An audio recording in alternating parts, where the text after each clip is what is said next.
Cheers, everybody. Just doing a batch of a golden. Go ahead and show my sight glass here.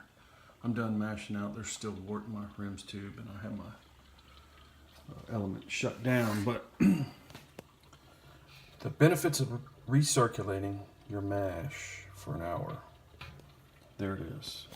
I put that hop sock right there on the end of my hose every time.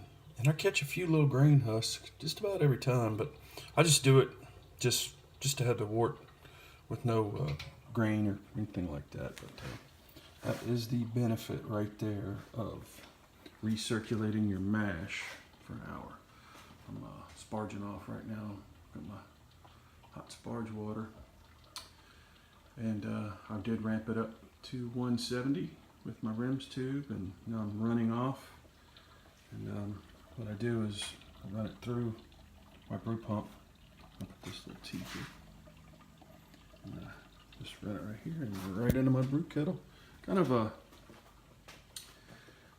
that was kind of like a last minute thing. I had that tea and said, hell, I got it. Let me try it. I had an extra valve, so.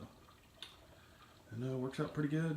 Well, I don't have to move any lines or anything like that. And when I drain off my rims system, I unplug the top hose, turn off the pump, of course, unplug the top hose and let gravity pull it down.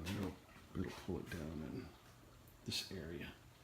Then I can unslot my rim tube off, lift it up, and then gravity again will run it off into my kettle, and it seems to work pretty good.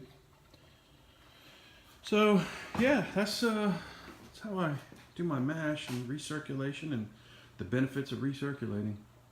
It's tremendous, and then efficiency will be up there, and we'll keep it on here, and have a good one. Cheers, and we'll see you.